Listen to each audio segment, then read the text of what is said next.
오늘은 마태복음 14장 13절에서 21절 말씀을 함께 나누겠습니다. 오늘 본문 말씀은 오병이어에 대한 말씀입니다. 예수님께서 빈들 광야에 계실 때 많은 무리들이 나와서 예수님으로부터 말씀을 들었습니다. 그런데 식사 시간이 되어서 이 많은 사람들이 어떻게 먹을 것을 해결하나 하고 고민이 생겼습니다. 예수님께서 한 소년의 보리떡 5개와 물고기 2마리로 축사하셨을 때에 굶주림을 해결하고 또 12바구니 남는 것을 채웠다. 이렇게 기적 이야기라고 우리가 알고 있습니다. 이 말씀을 보통은 자기가 가진 작은 것을 헌신을 했을 때 하나님께서 그것에 5,000배, 10,000배로 대갚아 주신다는 것으로 해석을 하고 있습니다. 그래서 헌신을 강요하고 헌금을 강요합니다. 작은 교회들이 헌신을 해서 큰 교회로 성장을 했고 또 사업체를 하나님께 드렸더니 헌신을 했더니 복을 주셔서 번창했다는 수많은 간증거리가 있습니다. 하나님께서 구속사를 이루어가는 데에 복을 주실 수가 있습니다. 그런데 지금도 헌신하는 목적이 하나님께서 5,000배, 10,000배로 이렇게 하나님께 받기 위해서 그렇게 헌신을 하는 꿍꿍이 속이 있습니다. 그 작은 것을 헌신하면은 하나님이 아주 큰 것으로 대갚아 주신다. 이런 설교가 기독교 신앙을 왜곡되게 변질시키고 있습니다. 그 예수님이 행하신 기적은 이 오병이어의 기적은 아주 대단한 기적이죠. 그 5,000명이라고 했는데 추정해 보면 2만 명이 넘는다고도 할 수가 있습니다. 그런데 그 광야에서 예수님의 목소리가 다 들렸겠습니까?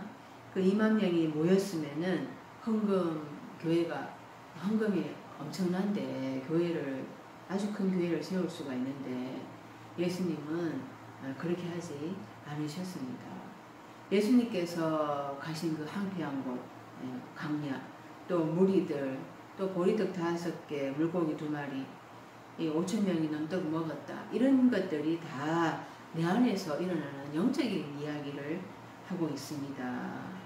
그 빈들, 광야, 또 무리들, 제자들, 보리떡 5개, 물고기 2마리, 12바구니 이런 모든 것들이 나에게 내 안에 있는 일이라고 생각을 해서 보아야지 성경 이야기가 내 말씀이 됩니다. 성경이 열려지기 시작을 하는 것이죠.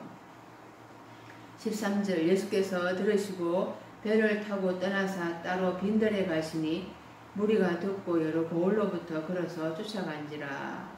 이 빈들이라고 했는데 헬라어로 에레모스입니다. 사도행전 7장 38절에는 광야라고 번역을 했습니다. 이 에레모스가 히브리어는 미드바르인데요. 미드바르, 그 사람이 살지 않는 황량한 곳을 이야기하는 것이 아닙니다. 사도행전 7장 38절에도 광야교회라고 말씀을 하고 있습니다. 그 이스라엘이 출애굽했을 때에 하나님께서 이스라엘을 광야로 인도하셨죠. 광야는 우리가 생각할 때 메마르고 건조한 땅입니다. 그 물이 없어서 메마른 곳이죠. 황폐한 곳이죠. 왜 황폐한 곳인가? 이스라엘 백성들이 광야로 인도함을 받았을 때 그 광야가 교회라고 했는데요. 왜 황폐한 곳인가? 그 출애굽했을 때 이스라엘 백성들이 미생양의 그 6월절 고기를 먹고 홍해 바다에 기적을 체험하고 또 마라의 선물도 기적을 체험하고 그리고 이제 하늘에서 내리는 만나를 먹는 기적을 체험했습니다. 그런데 만나를 먹을 때 그것이 무엇이냐? 이 뜻이 무엇이냐? 이걸 모르고 먹었기 때문에 그 이스라엘 백성들의 1세대는 40년 광야에서 뱅뱅 돌다가 결국에는 죽임을 당하게 되죠. 영적 죽음을 말을 하는 것입니다. 그 2세대가 가나안 땅에 들어가게 되는데요.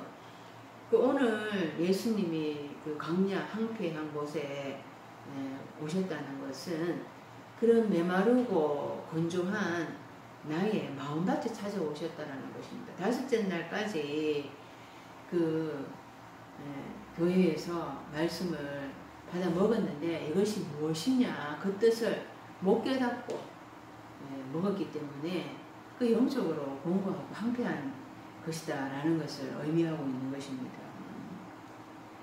내 다섯째 날이 넷째 날, 다섯째 날 그 교회들이 황폐합니다. 지금 넷째 날 교회에 들어와서 신앙생활을 시작하고 다섯째 날 젖과 꿀이 흐르는 가나안 땅에서 기복을 체험을 하고 있는데요. 외적으로는 부여하고 번성하는 것 같은 삶을 삽니다. 그러나 지금의 교회들은 바벨론인 것입니다. 바벨이라는 뜻이 썩다, 혼합하다 이런 뜻이거든요. 그 바벨론에 포로로 잡혀가서 70년 포로 생활을 하잖아요. 그 지금의 교회가 70년 그 바벨론 포로 생활을 하는 거하고 같은 거예요. 지금의 교회들이 섞인 혼합 사상의 말씀들을 먹이고 있거든요. 그러니까 교회가 수적으로는 숫자가 많고 큰 교회를 자랑하고 번성한 것처럼 보이지만은 그 교회에 속해 있는 교인들은 영적으로 황폐하다라는 거죠. 그 자신의 황폐함을 영적인 황폐함을 그대로 인정한 자들이 지금 예수님 앞에 나와서 치료받기를 시작을 했습니다. 다섯째 날 말미에 그 영적으로 황폐한 고통을 계시록 9장 1절에서부터 말씀을 해주고 있습니다. 다섯째 날 천사가 나팔을 부는데 그 하늘에서 땅에 떨어진 별 하나가 무저갱의 열쇠를 받았다고 합니다. 그래서 무저갱을 여니까 그 구멍에서 큰 하늘의 연기 같은 연기가 올라오니까 해와 공기가 그 구멍의 연기로 말미암아 어두워지며 또 항충이 연기 가운데로부터 땅 위에 나오며 그들이 땅에 있는 정갈의 권세와 같은 권세를 받았더라 말씀을 합니다. 그 말씀을 전하는 사자가 그 자기 안에 그 무저갱의 열쇠를 연다라는 거예요. 자기 속에 있는 그 자기도 모르는 그 저 밑바닥을 알 수 없는 저 깊은 곳에서부터 이제 말씀을 이렇게 전하기 시작을 하는데요. 자기도 모르면서 영적으로 모르면서 깜깜하면서 소경이면서 말씀을 전하고 있거든요. 그러니까 그 구멍에서 연기 같은 연기가 올라온다 그러잖아요. 연기는 뿌옇게 가리고 이렇게 숨을 못 쉬게 하고 고통을 줍니다. 땅에 떨어진 복음을 전하는 사자의 말씀은 우리의 앞을 가리게 하고 우리를 숨을 못 쉬게 하는 그런 고통을 우리에게 안겨준다는 거죠. 항충, 그 메뚜기, 거짓 예언자를 얘기합니다. 땅에 있는 정갈의 연쇄, 톡 쏘잖아요. 독을 내뿜어서 죽게 할 수도 있는 거예요. 그런데 죽이지는 못하게 하셨거든요. 5달 동안 괴롭게만 하라 이렇게 하는데 그날에는 사람들이 죽기를 구하여도 죽지 못하고 죽고 싶으나 죽음이 그들을 피하리로다. 5달 동안 정갈이 쏘는 고통을 당한다라는 거예요. 그 거짓 예언자의 전하는 그 말씀으로 인하여서 자기도 모르면서 영적 소경이면서 전하는 그 불순물이 섞인 혼합사상의 말씀을 전해드릴 때 앞이 무옇게 되고 앞을 보지 못하고 숨을 쉬지 못하는 그런 고통, 내가 차라리 죽고 싶은데 죽음이 나를 피해가는 고통, 그런 고통을 내가 5째 날 말미에 겪게 된다는 거죠. 그래서 5째 날이 가나안 교회로서 젖과 꿀이 흐르는 그런 번성함을 하나님으로부터 복을 받았지만은 영적으로는 황폐하다라는 것입니다. 하나님은 우리가 신앙의 단계를 거쳐가는데 7째 날까지 가는데 진리의 생수를 먹지 못해서 영적으로 황폐해서 죽을 것 같은 그런 고통을 겪게 하십니다. 그 고통을 내가 처절하게 겪어봐야지 하나님의 진리의 생수를 갈망하게 되어 있거든요. 아모스에 너희가 물이 없어서 기각을 당한다 이렇게 했잖아요.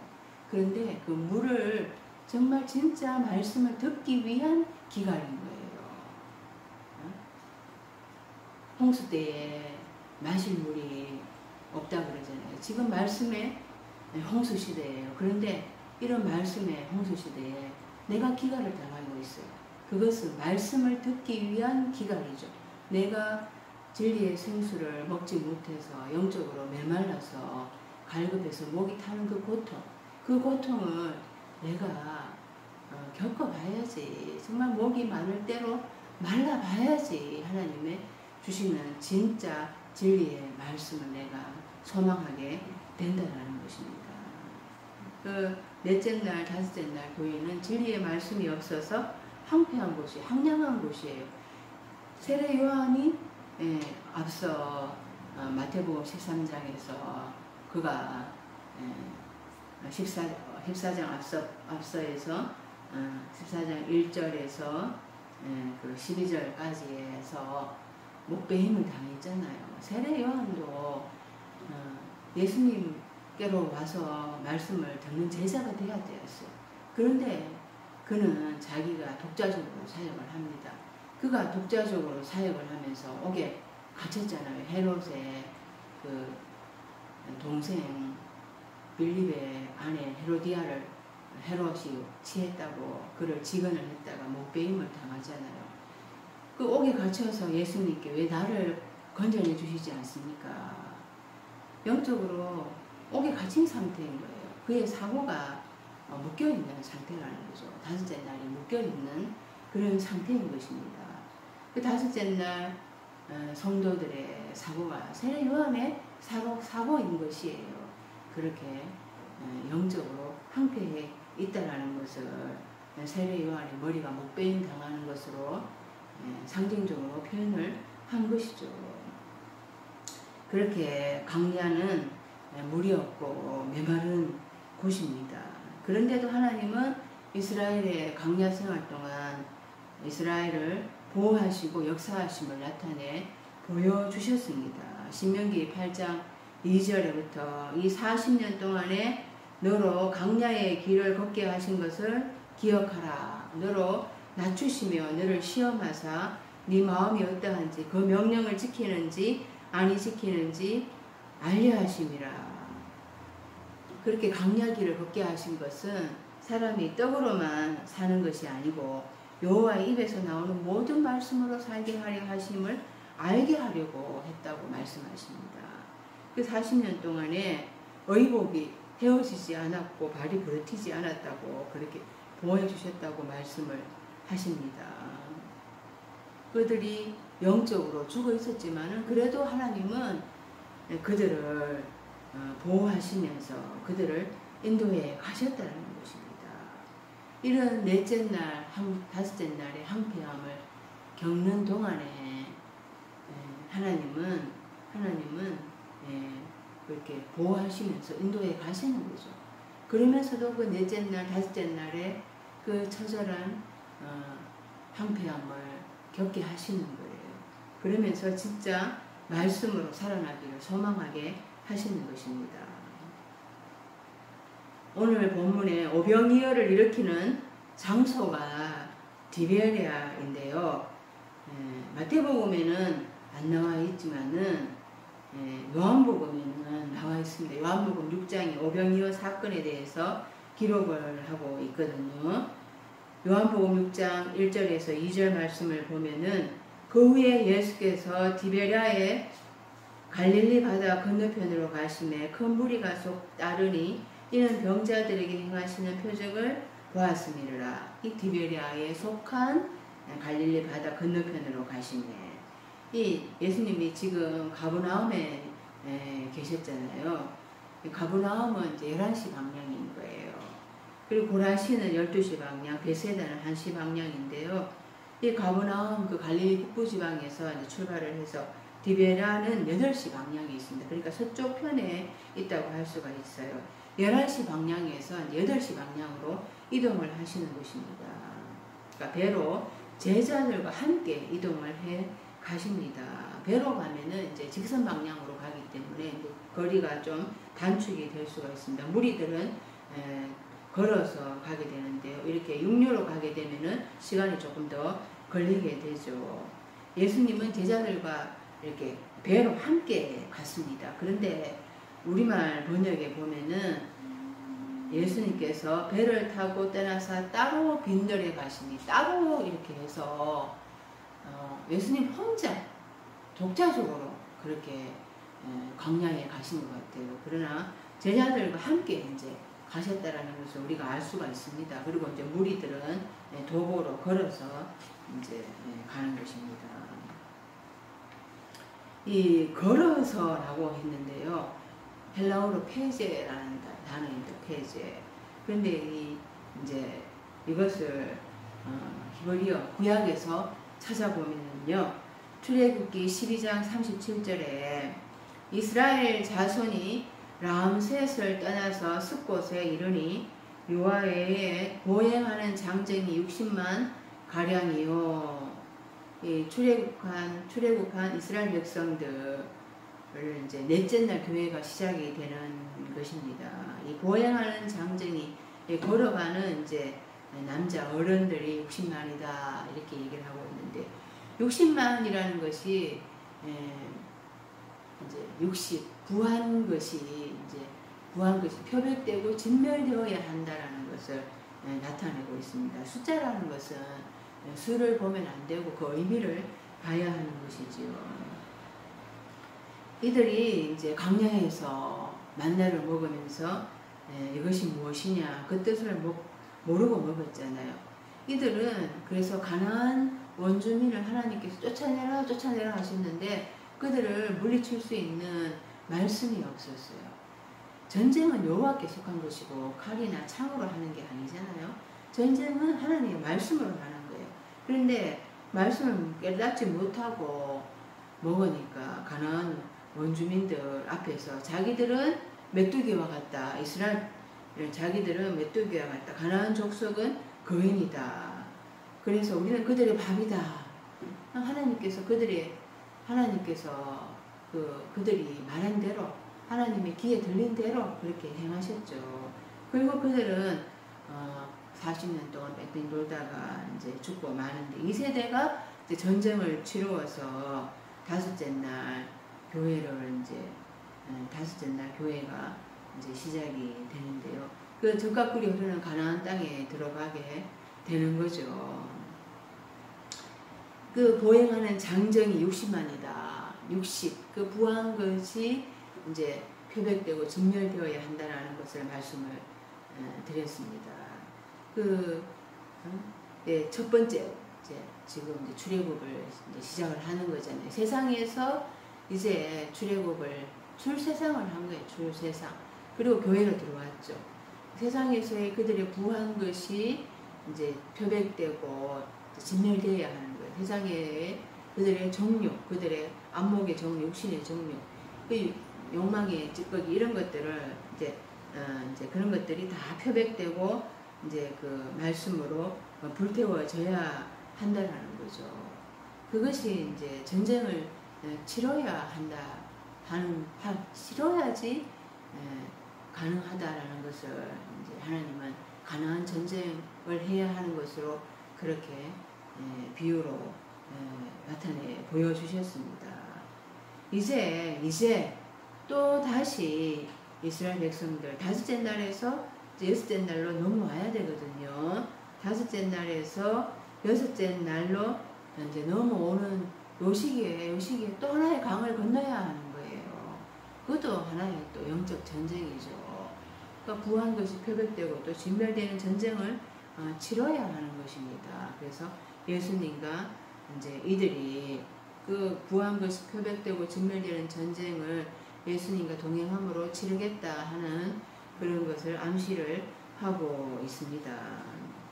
그 말씀으로 이제 예수님의 그 말씀을 이제 들으면서 내가 영적 전쟁을 치르겠습니다. 나의 부한 것을 표백하고 진멸하겠습니다. 라고 이제 이렇게 예수님과 함께 동행하겠다라고 말씀을 이제 하고 있습니다. 그 마태복음 10장 34절에 내가 세상에 화평을 주러 온 줄로 생각하지 말라. 화평이 아니요 검을 주러 왔노라. 이 화평이 에이레네라는 헬라어 단어인데요. 화평이 아니라 이제 평화라고 해야 됩니다. 평화는 이 전쟁을 치러서 얻을 수가 있는 거거든요. 그냥 대가 없이 평화는 얻을 수가 없습니다. 그 사탄과의 전쟁, 적과의 전쟁, 이 전쟁을 치러야지만 거기서 내가 싸워서 이겨야지만이 내가 평화를 쟁취할 수가 있는 것입니다. 그것을 어떻게 얻을 수가 있는가? 평화를 검을 주러 왔느라 흐레마, 그 흐레마 해설의 말씀을 들어야지 내가 전쟁을 치를 수 있는 공격용 무기 말씀을 내가 가지게 되는 것이고, 그래서 사탄과의 전쟁을 치를 수가 있게 되는 거죠. 그래서 마침내 전쟁에서 승리하게 되면 이들이 복음을 전하는 이제 발이 되게 되는 것인데요.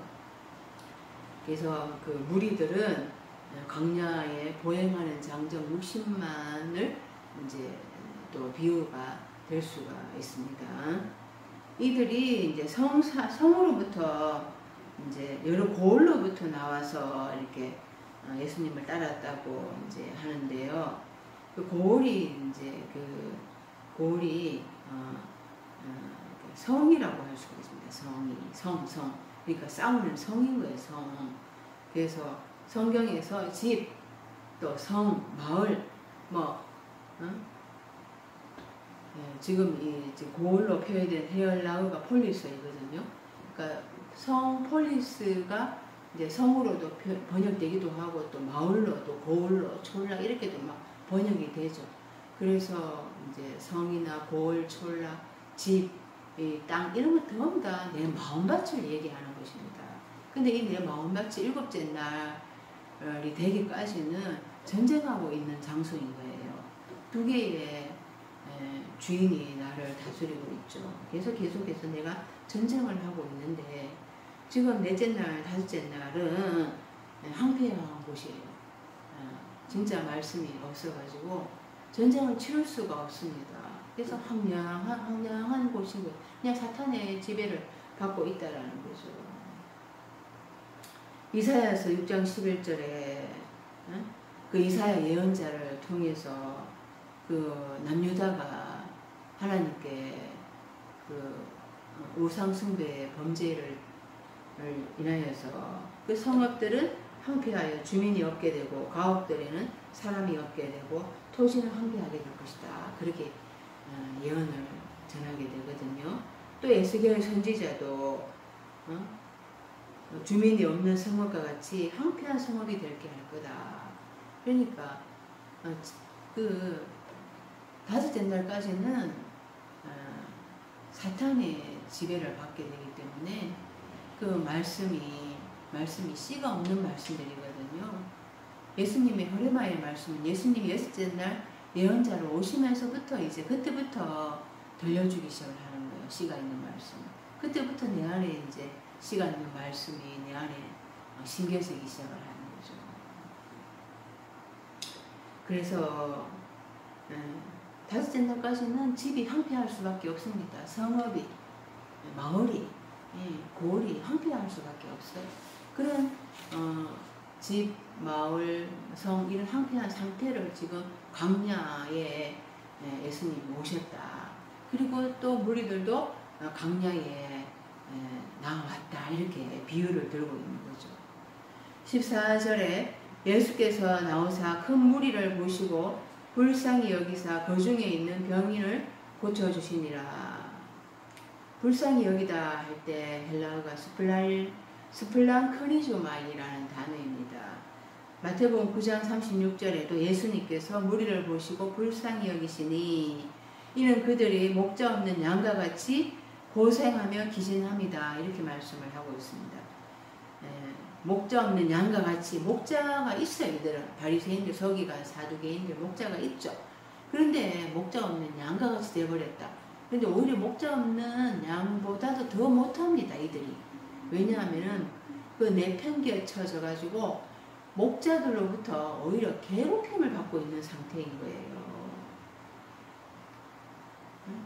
예수님께서 예수님께서 두 소경을 고쳐주셨잖아요. 또 안 먹고는 그 두 소경을 고쳐주셨고, 또 해당에서 손 마른 자를 고쳐주셨어요. 그날이 안식일이라고 바리새인들 서기관들은 예수님을 막 공격을 하고 비난을 합니다. 그들은 고칠 능력이 없으면서 긍휼히 여기지 않습니다. 그들에게는 긍휼히 여길 능력이 없어요. 긍휼히 여길 능력은 일곱째 날에 이르러야지 긍휼히 여길 수 있는 그 마음이 생기게 되는 것입니다. 그 부자와 나사로가 있었잖아요. 부자 날마다 호화로이 잔치를 벌여서 배불리 먹고 살았습니다. 그런데 거지 나사로는 그 부자의 상에서 떨어진 거 먹으려고 해도 부스러기 먹으려고 해도 개들이 hun대를 앓는다고 했잖아요. 둘 다 죽었는데 거지 나사로는 거지 나사로는 그 아브라함의 품에 안겼고, 그래서 멀리서 부자가 그것을 보고 아버지 아브라함이요, 그 나사로를 나한테 보내어서 그 손가락 끝에 물을 찍어 내 혀를 좀 서늘하게 해주십시오. 근데 아브라함이 너희와 우리 사이에는 큰 구름이 있다. 구름 건너갈 수가 없다. 여기서 저기로 저기서 여기로 건너갈 수가 없다. 그게 장벽이라는 거예요. 사고의 장벽이라는 거예요. 장벽이 있어서 도저히 그 장벽 사고가 부서지지 않는 한, 깨뜨려지지 않는 한은 건너올 수가 없다라는 거예요. 그 부자가 자기가 가진 거 나눠주면 되는데 나눠줄 수가 없었어요. 긍휼히 여길 수 있는 마음이 없었어요. 바리새인들 서기관들 자기들은 병을 못 고치지만은 예수님을 막 신랄하게 비난합니다. 안식일에 그 병을 고친다고. 이 불쌍히 여길 수 있는 이 마음, 긍휼히 여길 수 있는 마음, 이것은 창자가 애끓는 듯한 그런 마음인 거죠. 심장으로 그렇게 불쌍히 여기는 마음인 거죠. 이것은 하고 싶다고 해서, 긍휼의 마음을 가지고 싶다고 해서 되는 것이 아닌 것입니다. 이것은 일곱째 날에 들어가야 되는 거예요. 성령님의 임재가 있어야 되는 겁니다. 성령이 말할 수 없는 탄식으로 내 안에서 강구하는 그것을 내가 체험을 해봐야 되는 거예요. 그래서 일곱째 날에 들어갔을 때에야 비로소 하나님의 마음을 품고 긍휼의 사역을 할 수가 있는 거죠. 그 전까지 다섯째 날까지는 본성으로 사는 삶이고 자기를 위해서 사는 삶인 것입니다. 이 바리새인들 서기관들은 불쌍히 여길 수 있는 때가 지금 아직 아닌 것입니다. 긍휼히 여길 수 있는 사역을 할 수가 있는 때가 아닌 거예요. 마태복음 24장에 예수님이 성전에서 이제 나오셨을 때 제자들이 성전 건물을 가리키면서 이 화려한 예루살렘 성전을 보십니까? 그러니까 예수님께서 뭐라고 말씀하셨는가 하면은 돌 하나도 돌 위에 남지 않고 다 무너뜨리우리라. 예수님은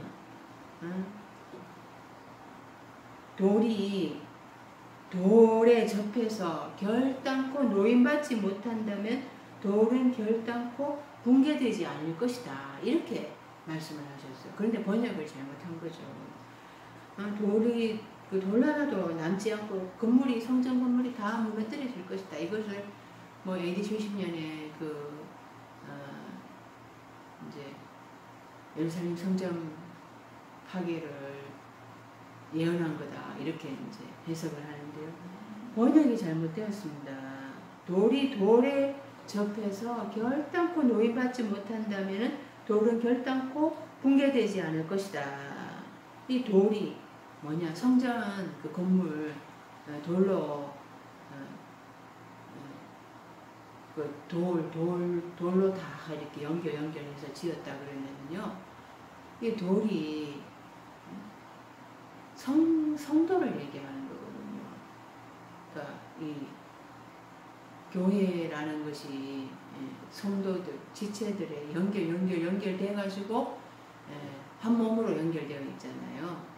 근데 이 돌이 다 연결되어 있는데 이 또 다른 한 돌, 바리새인과 서기관, 이 돌이 이 성도를 놓아줘야지 이 성도가 다 부서지고 옛 성전, 육신의 장막이 다 부서질 건데 결코 바리새인들과 서기관들, 사두개인들 다섯째 날에 부견인과 청지기들은 놔주지 않습니다. 성도들을 결단코 놔주지 않습니다. 그러니까 붕괴되지 않습니다. 결단코 무너질 수가 없습니다. 육신의 장막이 부서질 수가 없어요.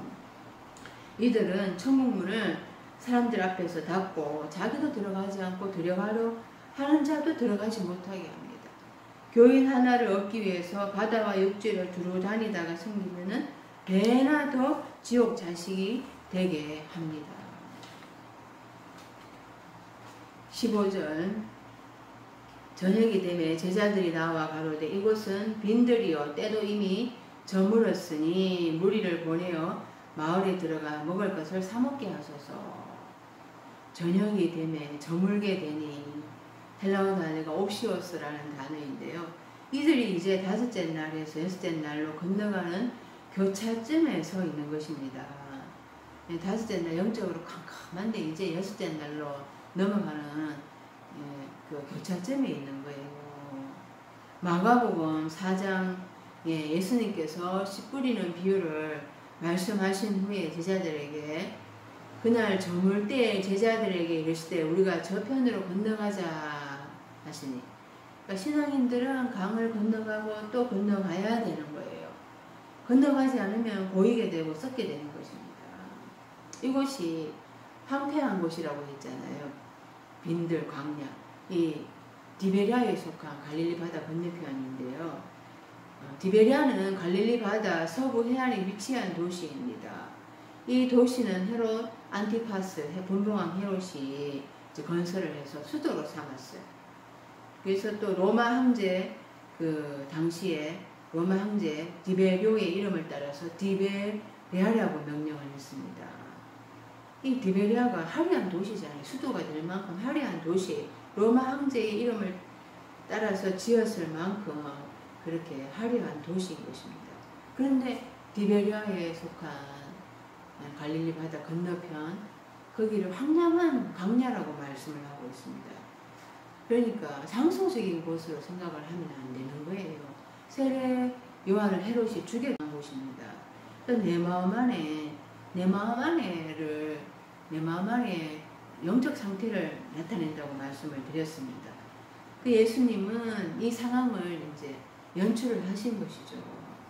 그 황폐한 넷째 날, 다섯째 날에 그 영적인 그런 상태, 그 성도들이 황폐한 그 영적인 상태, 계속 무리들이 나와왔다, 먹을 것이 없다, 이렇게 얘기를 하고 있는 것입니다. 육적으로 먹고 마시는 것을 이야기하는 것이 아닙니다. 지금까지 이들이 먹은 것은 풀이었어요. 풀. 고린도전서 3장 2절에 내가 너희를 저주로 먹이고 밥으로 아니하였노니 이는 너희가 감당하지 못하였음이거니와 지금도 못하리라. 넷째 날, 다섯째 날 풀을 먹은 거죠. 복음의 초보적인 내용을 먹었습니다.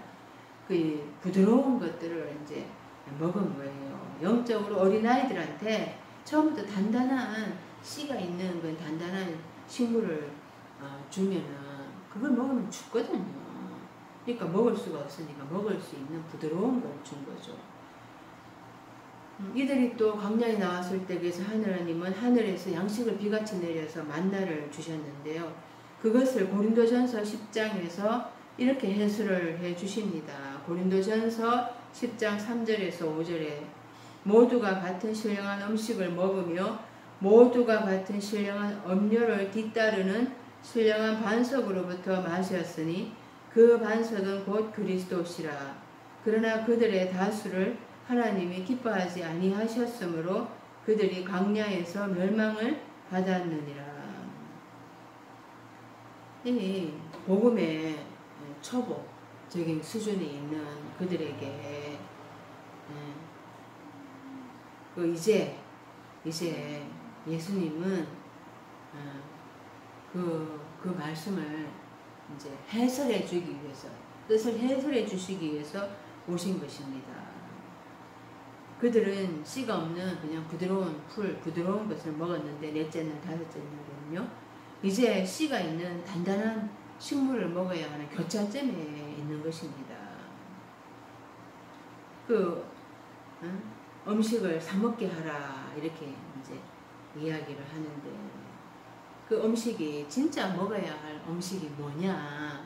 예수님은 요한복음 4장 32절에 그 사마리아 우물가에 앉아 계셨어요. 그때 제자들은 이제 마을에 들어가서 먹을 거를 사러 갔죠. 그때 사마리아 우물가에 앉아 있으셨을 때, 그 수가성 우물가에 앉아 있을 때 여인 한 명이 이제 물을 길러러 왔습니다. 그 여인과 대화를 이제 하고 있었죠. 그래서 예수님은 내게는 너희가 알지 못하는 먹을 양식이 있다. 누가 잡수실 것을 갖다 드렸는가? 예수님께서 말씀하시기를 나의 양식은 나를 보내신 이의 뜻을 행하며 그의 일을 온전히 이루는 이것이니라. 나의 양식은 먹고 마시는 거, 이게 진짜 영적인 양식이 되어야 한다는 거예요. 하나님의 뜻을 행하고 그 뜻을 이루는 것, 그것을 하나님의 일을 완성하는 것, 이게 나의 진짜 양식이다. 그러니까 예수님이 하나님으로부터 보냄을 받으신 것은 구원을 이루기 위해서 오신 거잖아요. 그래서 그 구원하는 실체로 오셔서 예수님의 말씀을 이해하고 그 말씀을 또 전할 성도를 만났다는 거죠. 그 말씀을 전해서 사마리 여인이 깨달았잖아요. 그래서 마을에 들어가서 나의 행한 일을 말한 그 메시아를 보라. 또 마을에 있는 사람들이 또 와서 예수님으로부터 전해 들어서 이제 그가 이제 그 메시아, 그 마을 사람들도 내가 여자의 말을 인한이 아니다. 그 예수님이 전하는 말씀을 그들도 듣고 깨달았던 거죠. 이렇게 예수님은 하나님의 일을 행하고 구원을 완성시키는 것, 그것이 예수님의 양식이라고 말씀을 하고 있습니다. 진짜 그게 양식인 거예요. 그런데 넷째 날, 다섯째 날 교인들은 풀을 먹어서 단단한 그 씨가 있는 식물을 먹을 수 있는 수준이 아직 아니잖아요. 이들은 복음의 초보적인 수준에 불과하거든요. 그래서 이런 양식을 아직 먹을 수 있는 단계에 들어서지를 못했습니다. 그러니까 진짜 양식은 또 로마서 14장 17절에 하나님의 나라는 먹는 것과 마시는 것이 아니오 오직 성령 안에 있는 의와 평강과 희락이라. 이 나라 막연하게 그냥 주상적으로 생각을 하면 안 되고요. 내가 나라가 돼야 된다. 바실레야, 내가 실체가 돼야 되는 것입니다. 내가 의와 그 평화, 기쁨, 희락의 나라가 내가 실체가 돼야 되는 거죠. 그게 내가 하나님 나라가 되어야 되는 것. 그게 먹는 것과 마시는 게 아니다. 그리고 또 히브리서 9장 9절에도 10절에도 이 장막은 임박한 때에 이르는 비유니 이를 쫓아 예물과 제사가 드려져 또 섬기는 자를 그 영심을 완전케 할 수 없나니 겨우 음식과 음료와 갖가지 결례에 연관하여 육체의 규례로 계획의 때까지 둘 것이다. 그러니까 예물, 제사 이런 것들로 넷째 날, 다섯째 날은 절기 이런 것들로 신앙생활을 하고 있거든요. 그런데 그런 것들은 이제 여섯째 날에 이제 개혁이 이루어지는 때까지 하나님께서 그렇게 맡겨 놓으셨다는 거예요. 그래서 이들은 이들은 이제 진짜 양식을 아직 먹을 수 있는 단계가 아직 안 됐다는 것입니다. 그래서 예수님은 16절에 예수께서 가라사대 갈 것 없다. 너희가 먹을 것을 주어라. 제자들한테 먹을 것을 주라고 하십니다. 제자, 마데테스, 배우다라는 뜻이거든요. 그 여섯째 날 배우는 삶인 거예요. 제자들이. 이들이 영적으로 강강하고 예수님으로부터 너희가 아직도 깨닫지 못하느냐 그렇게 책망을 듣고 있지만은 이들은 예수님을 떠나지 않았어요. 깨닫지 못해도 계속해서 말씀을 들으면서 배워가고 있는 중이었습니다. 그 무리들하고는 제자들하고는 다른 거죠. 제자들은 여섯째 날의 양식을 씨가 있는 그 단단한 식물을 계속해서 부지런히 먹고 있는 중이었습니다. 그래서 무리로 머물러 있어서는 안 되는 것입니다. 무리에서 제자 삶으로 한 단계 도약을 해서 성장을 하는 그런 성장을 하려고 하는 열심이 있어야 되는 거예요. 그 열심히 예수님으로 배우는 삶이 있어야 되는 것입니다. 마태복음 13장 52절에 그러므로 천국의 제자된 서기관마다 마치 새 것과 옛 것을 그 곳간에서 내오는 집주인과 같으니라. 이들은 천국의 그 하늘 삶의 나라에 이루고자 제자된 그런 서기관들인 거예요. 서기관이 그러니까 말씀을 마음에 새기는 사람을 의미하는 거거든요. 궁극적으로. 그래서 예수님의 말씀을 마음에 새기면서 그 예수님이 율법과 예언자 삶을 채우러 오셨다는 걸 깨닫고 있는 거예요. 율법과 예언자 삶, 옛 언약이 쓸모없는 것이 아니라 그것을 도외시하는 것이 아니라 새 것 안에서 해설해 줄 수 있는 새 부대가 되고자 하는 그런 탈바꿈으로 지금 이들은 예수님으로부터 부지런히 말씀을 먹고 있는 중이었죠. 그 예수님이 이들에게 제자들한테 너희가 먹을 걸 주라 이렇게 말씀을 하십니다. 그러니까 이 배우는 이 삶에서 배우면서 또 말씀을 또 다른 사람들이 먹도록 전해줘야 하는 거예요. 먹다라는 게 파고인데요. 마태복음 25장 35절에 내가 줄일 때에 너희가 먹을 것을 주었고 목마를 때에 마시게 하였고 나그네 되었을 때에 영접하였고 예수님이 언제 줄이실 때 이들이 먹을 걸 주었다는 건지 이 말씀의 뜻은 출애굽할 때에 희생양, 6월절 희생양의 고기를 먹고 이제 교회 생활을 하게 되는 거잖아요. 광야로 나와서 이제 교회 생활을 하게 되잖아요. 이제 그때 희생양이신 그리스도 예수가 성도들 안에 있다라는 거예요. 그들에게 이제 먹을 거를 주라는 거예요. 그들에게 먹을 걸 주는 게 예수님이 줄일 때 먹을 걸 주는 거예요. 베드로에게 내 어린 양을 먹이라 이렇게 예수님 말씀하셨잖아요. 그것과 같은 개념인 것입니다.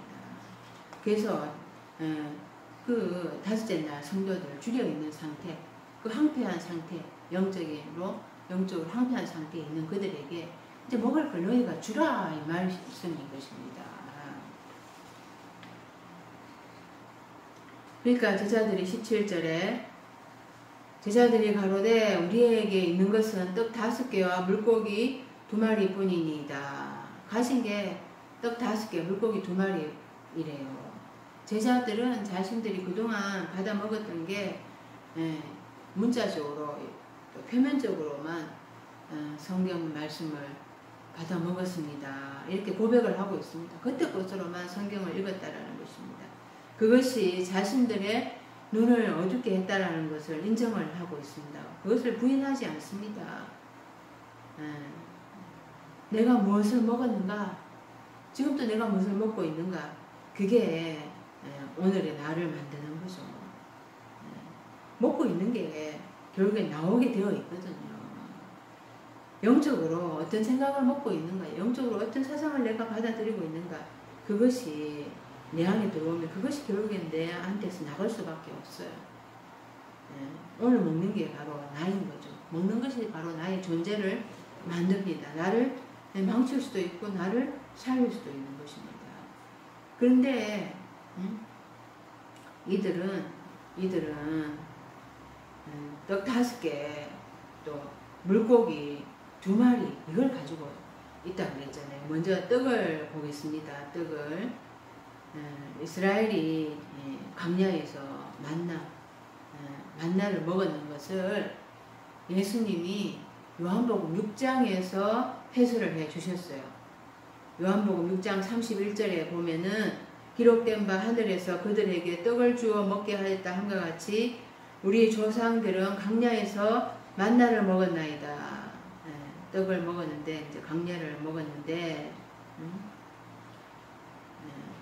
이것이 뭐라고 어떤 것인가 하는 것을 예수님이 내가 진실로 너희에게 이르노니 모세가 너희에게 하늘로부터 떡을 준 것이 아니라 내 아버지께서 너희에게 하늘로부터 참떡을 주시나니 하늘에서 내려온 떡을 광야에서 이스라엘 백성들이 먹었는데요. 그게 넷째 날 양식으로 무엇인지 그 뜻이 무엇인지 모르고 먹었다는 거예요. 그 생명의 떡이신 예수님의 말씀을 먹었는데 광야에서는 그 뜻을 모르고 먹었기 때문에 영적으로 죽었다라는 것입니다. 5째 날도 떡을 먹고 이제 계속해서 영적으로 지금 황폐하고 죽어 있는 거죠.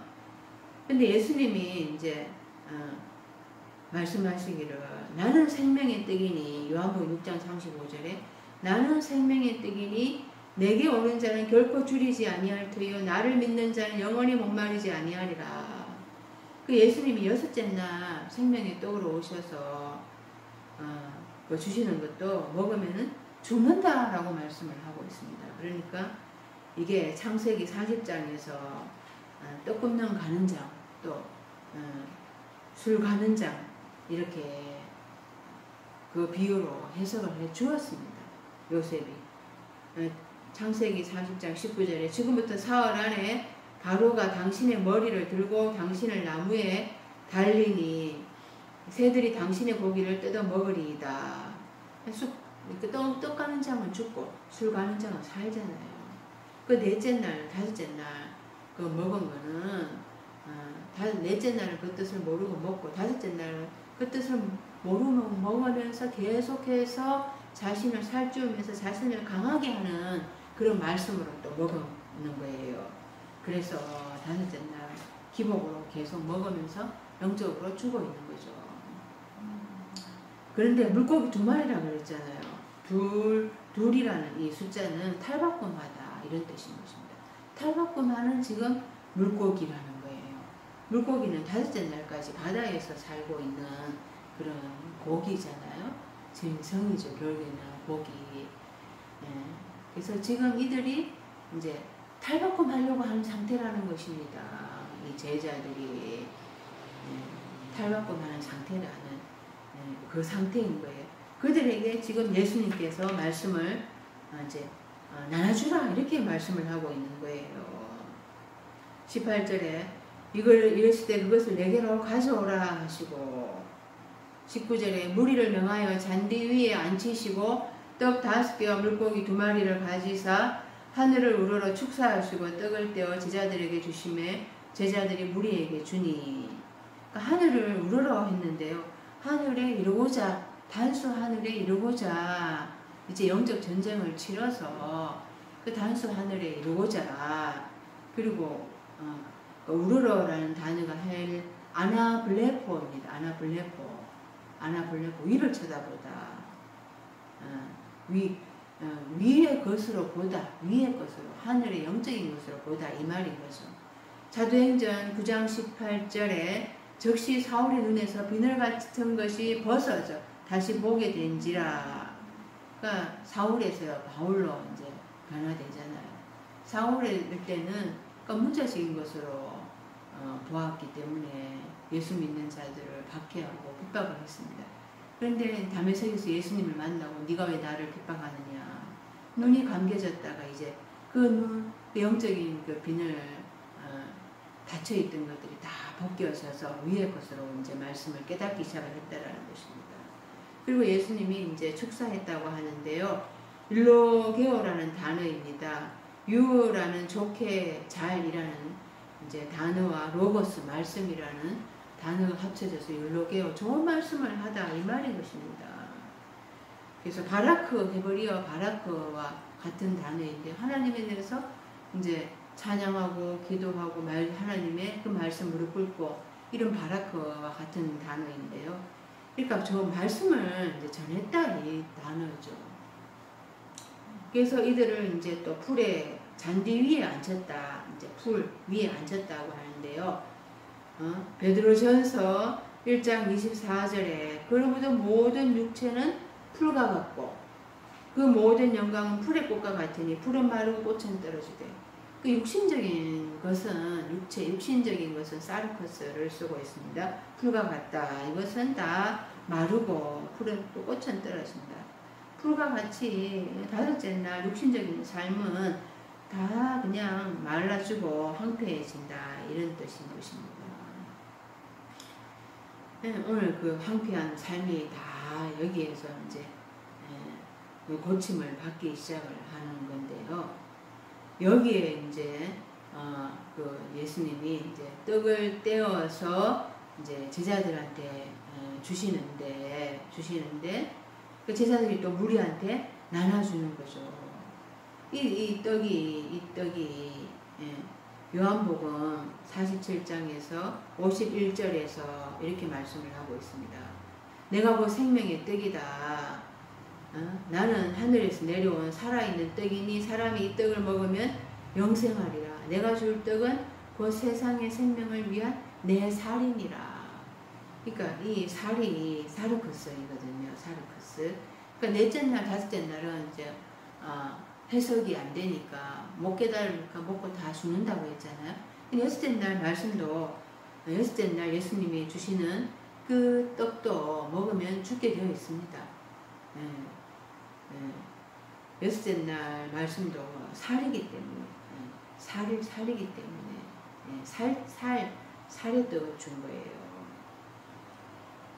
근데 고린도전서 11장에서는 이제 변화된 그 예수님 몸을 주신다 이렇게 말씀을 하고 있어요. 고린도전서 11장 23절에 내가 너희에게 전한 것은 주께 받은 것이니 곧 주 예수께서 잡히시던 밤에 떡을 가지사 축사하시고 떼어 이르시되 이것은 너희를 위하는 내 몸이니 이것을 향하여 나를 기념하라 하시고 19회 또한 그와 같이 잔을 가지시고 이르시되 이 잔은 내 피로 세운 새 언약이니 이것을 향하여 마실 때마다 나를 기념하라 하셨으니 너희가 이 떡을 먹으며 이 잔을 마실 때마다 주의 죽으심을 그가 오실 때까지 전하는 것이니라.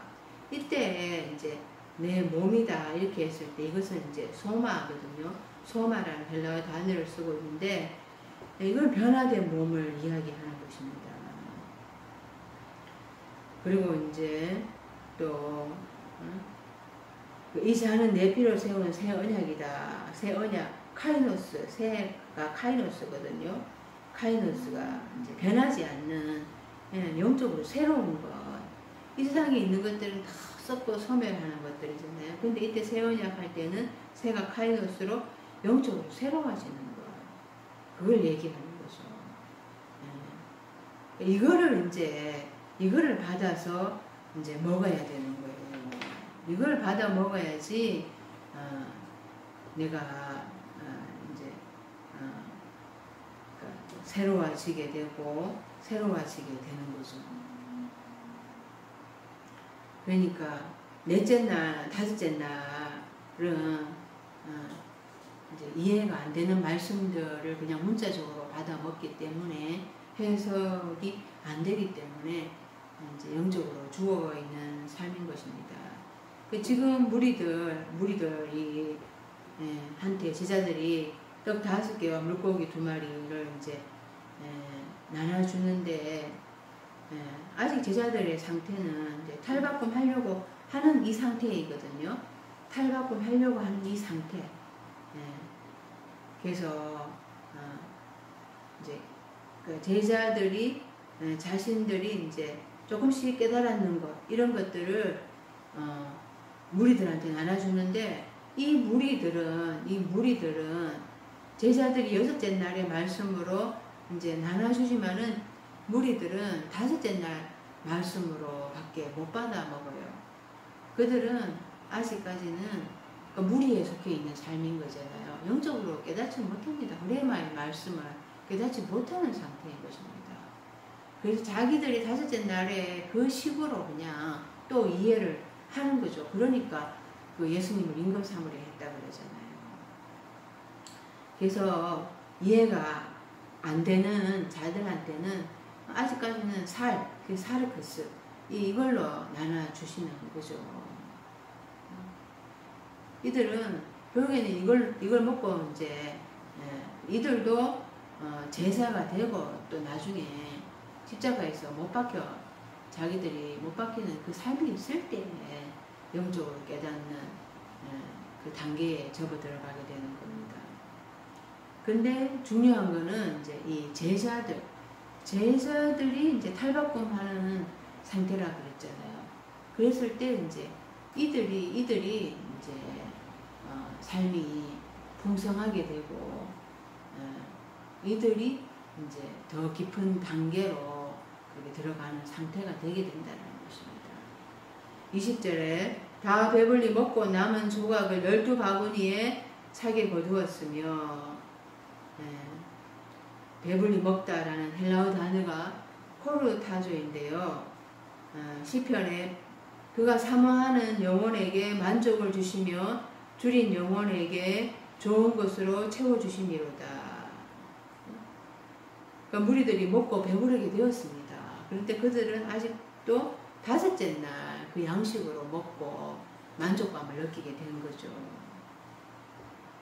그런데 그 조각이 12바구니라고 이렇게 차게 거두었다 얘기를 하고 있습니다. 이들이 이제 의에 줄이고 목마른 자는 복이 있나니 저희가 배부를 것이며 이 말씀을 이제 체험을 하게 되는 것입니다. 산상수훈의 그 말씀을 이제 이 제자들이 체험을 하게 되는 거예요. 의에 줄이고 목마른 자는 복이 있나니 저희가 배부를 것이며 그래서 이 조각이라는 단어가 클라스마인데요. 헬라어 단어로는 클라우입니다. 클라우가 부수다, 쪼개다 이런 단어인데요.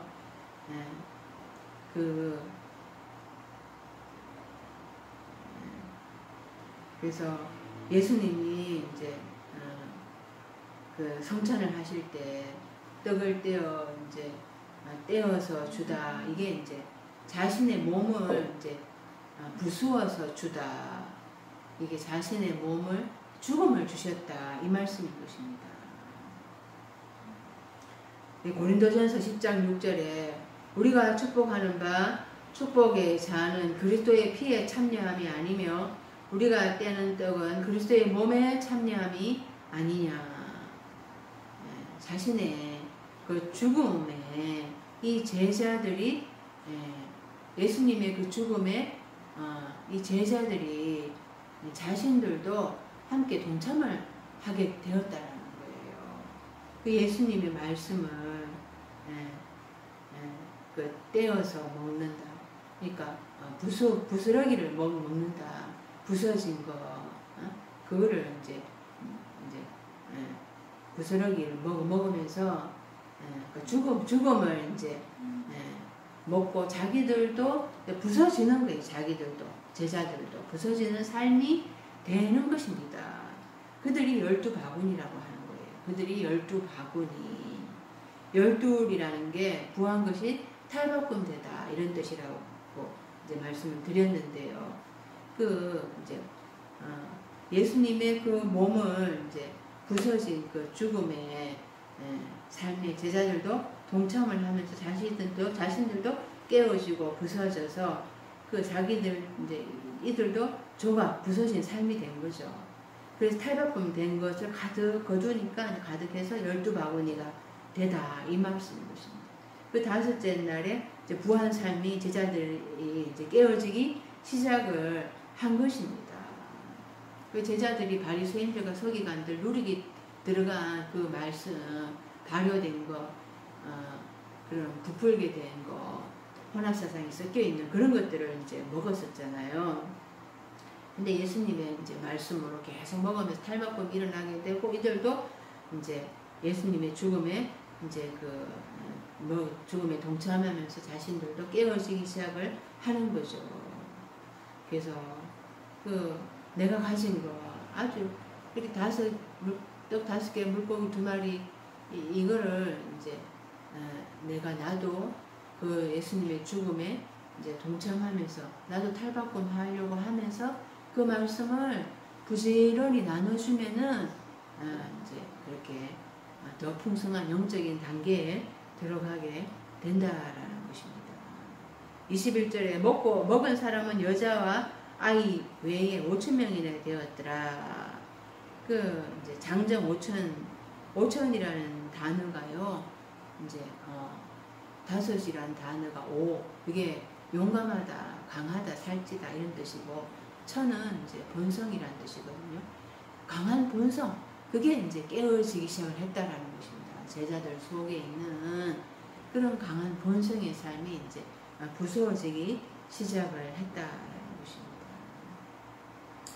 그래서 우리가 말씀을 들으면서 몇째 날 공부를 하면서 깨닫는 건가, 내가 참 영적으로 아직도 너무 캄캄하다, 내가 지금도 못 깨닫고 있다 이렇게 생각이 들어도 내가 가진 것으로 계속해서 예수님의 나라의 복음을 전하고 나누면 나의 부한 삶이 깨어지고 그렇게 영적으로 풍성함을 하나님께서 체험케 하신다. 나의 전함으로써 나의 본성 삶이 깨어지고 부서지기 시작하는 것을 내가 체험할 수가 있다라는 것을 우리가 알 수가 있습니다. 그것을 우리가 체험할 수 있기를 바랍니다. 기도드리겠습니다.